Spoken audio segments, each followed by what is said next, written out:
All right, shalom, shalom. This is Arya Ben Yasharallah, the Iron Lions in camp. First and foremost, I want to give all honor, glory, and praise to the Father and to the Son in the Paleo Hebrew tongue. Kal Halayim La, Yahweh, Bahasham, Yahweh Shai, Bahasham, Ha, Racha, Kudash, Ma'amath. A double honors to the elders and apostles of Great Millstone who rule well and teach well. A double honor to my elder apostle as well, Ahar One Ben Yasharallah, the bishop as well of Lions Den Camp, Chanaksan Ben Yasharallah, and a sincere Thawada sincere Thawada and Shalom to the Akim, the Akwathim and the Bunyim, the brothers, the sisters and the children who are pushing truth and believe with sincerity.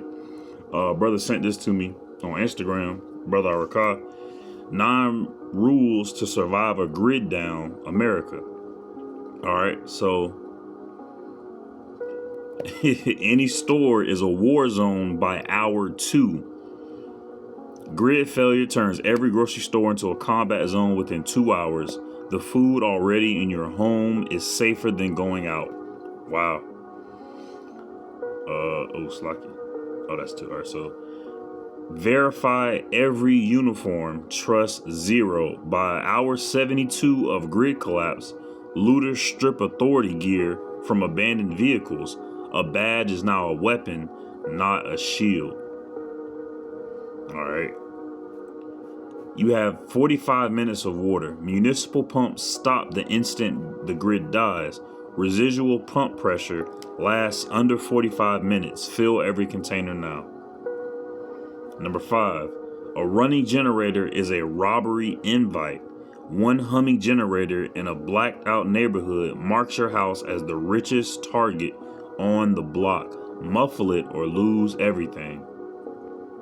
And this is the one when I saw it, the inspiration of this lesson right here came about. It says 1 candle marks you from 2 miles away. Light discipline is the best rule of survival. A single flame visible in a dark building advertises supplies to everyone within range. It says marks you from 2 miles away. I'm gonna keep going. Your bank account instantly hits 0. Every digital dollar vanishes the moment servers lose power. The new currency is antibiotics, water filters, and fuel. Every car built after 1990 is already dead. The EMP fries every microchip in every model vehicle instantly.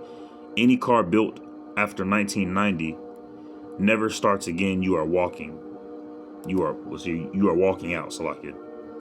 Stay 3 miles from every highway. Main road become ambush corridors within 24 hours. Travel via rail lines, power line cuts, and by power line cuts they mean the power lines, like the towers themselves that hold the lines. You will walk those power line cuts, like they've cutting through the forest, and dense tree lines to stay invisible. Sewage backup kills before starvation does. Waste systems fail within 48 hours of grid loss. Airborne bacteria from backed up sewage causes cholera faster than hunger does. All right, and then that's the end of it. But I'm gonna go to the one that spawned this right here, this candle. All right, 1 candle marks you from 2 miles away. All right, light discipline is the first rule of survival. A single flame visible in a dark building advertises supplies to everyone within range. And the first scripture that popped up in my head, this is Matthew chapter 5, verse 14. Ye are the light of the world. A city that is set on a hill cannot be hid. Right. I was thinking about individuals who have light, i.e. the Israelites, the so-called Negroes, Latinos, and Native Americans, even more so the hopeful elect of our nation. All right. We have light within us from Yahweh Hashem, Yahweh Shai. All right. And people can see that from far away. That's why when we go into places, people act weird, or we might just change the entire atmosphere of the whole entire place that we walk into. All right, the more and more the more and more we're given knowledge, wisdom, and understanding from Yahweh Hashem, Yahweh Shai, the brighter and brighter our light gets, our spiritual light gets. Okay, verse 15. Neither do men light a candle and put it under a bushel, but on a candlestick, and giveth light unto all that are in the house. Right. So, in this instance, this is carnal. You don't want to alert anybody that you have, supplies or, candles, stuff like that. But the Lord tells us with the internal candle, with our internal light. All right. Neither do men light a candle and put it under a bushel, but on a candlestick. So we have to let our light so shine before men. I think, matter of fact, I think that's in here. Neither do men put it con. Let your light shine. Verse 16, let your light so shine before men that they may see your good works and glorify your Father which is in heaven. Right. So we have to put our light on display, and our light is our walk in this faith. All right.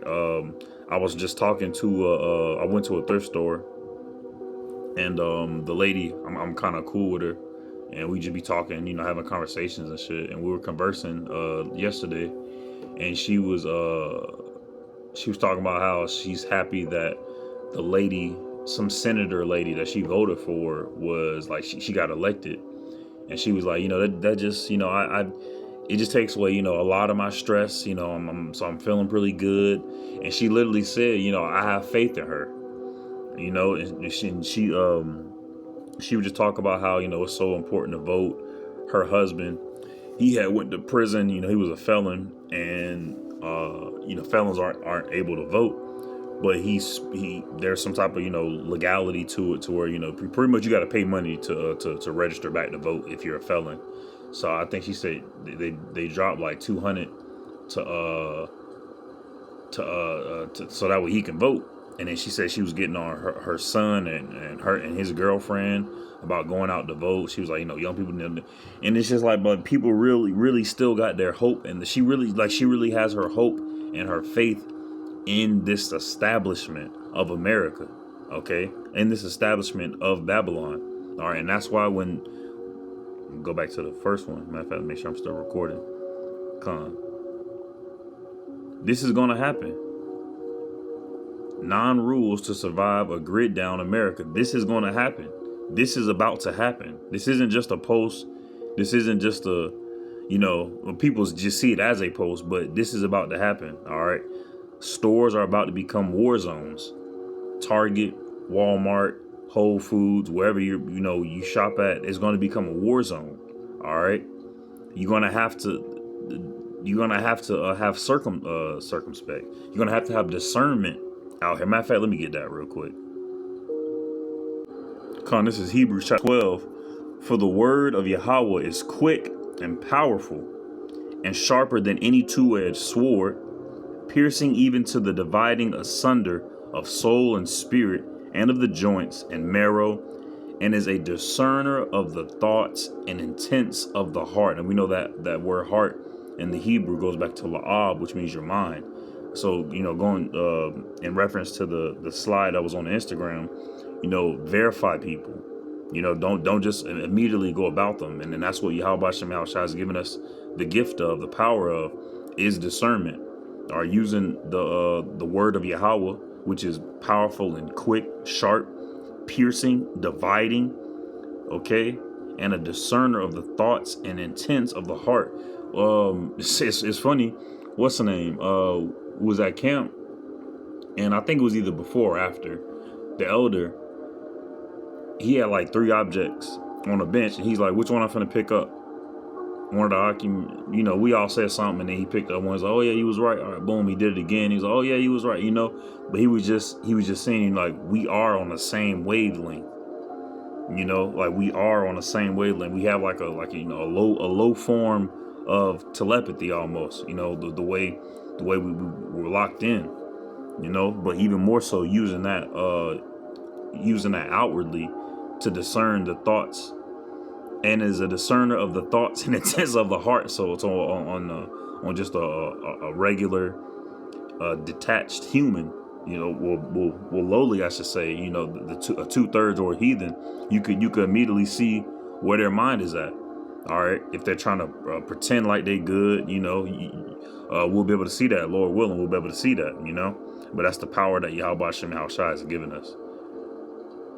All right, it says you have 45 minutes of water. Now this part, Yahweh is going to provide ultimately. So when as far as like supplies, Yahweh ultimately is going to survive. That's why I'm not too worried about stocking up on stuff, because it seems like me personally, when I do pre-plan or prep for something, you know, it never goes the way you plan and prep. So it's just like, well, just keep just keep your wits about you, you know, keep your discernment, and then supplies will come via the power of Yahweh Shem Yahushua, hope and faith in Yahweh Shem Yahushua. Just like I think it was Elijah, he was fed during the famine via crows.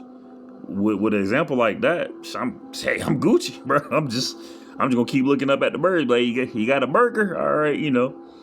But and this one is wisdom itself. A running generator is a robbery invite. People can hear that, oh, you have power, and people are going to see that we have power via the power of Yahweh Shem Yahushua. Not just, well, we do have spiritual power in the sense of, you know, having discernment, having wisdom and knowledge and understanding, but, you know, Lord willing, we have that outward manifestation of physical of spiritual power, you know. And then, like I said, this is the one. And matter of fact, let me continue with my verse. All right, this is Matthew chapter 5. I'm gonna start back at 16. Okay. Let your light so shine before men that they may see your good works and glorify your Father which is in heaven, right? And that's ultimately what we want. We want Yahweh Shem Yahushua to see our good works, to see that we're trying our best to please him, all right, and uplift him, all right, and glorify him, and ultimately so that we can be one of the elect. That's the primary target. That's the finish line, is to be one of the elect. All right, to not only be an Israelite. All right, and that's what a lot of Israelites just want to be. They just want to be Israelites. All right, they don't want to be the elect. All right, and the elect are given a beautiful gift of not seeing death after this kingdom passes. After this kingdom passes. Verse 17, think not that I came to destroy the law or the prophets. I am not come to destroy, but fulfill. Right. So the law isn't destroyed, Christians. All right. The prophets aren't destroyed, Christians, and every other false and vain philosophy. I am not come to destroy, but to fulfill. So not only did the Lord, you know, fulfill the law and prophesy as well, you know, but we are also doing that. All right, we're not doing it fully, you know, but we are doing our best to fulfill the law, and we're doing our best to be prophets as well. You know, I'm not doing our best, but 100% prophecy as far as prophesying. You know, we can do that 100% with the wisdom of Yahweh Shem Yahushua. But as far as the fulfillment of the law, you know, we're mortals, you know, do it to the best of our ability. Verse 18, for verily I say unto you, till heaven and earth pass, one jot or one tittle shall in no wise pass from the law till all be fulfilled. Right, till all be fulfilled. Yahweh Shem Yahushua is going to judge this place, Babylon, aka Rome, aka Greece, aka Sodom and Gomorrah. All right, with a righteous and vehement destruction. All right. I mean, that's just the way it is. You know, thus saith the Lord, and we have to make sure that we're doing our best in these times.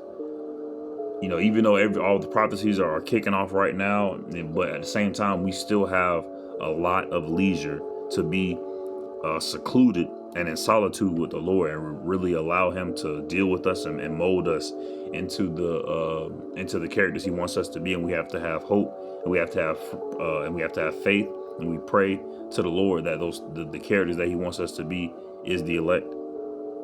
So I pray and hope that this lesson was edifying. Shalom.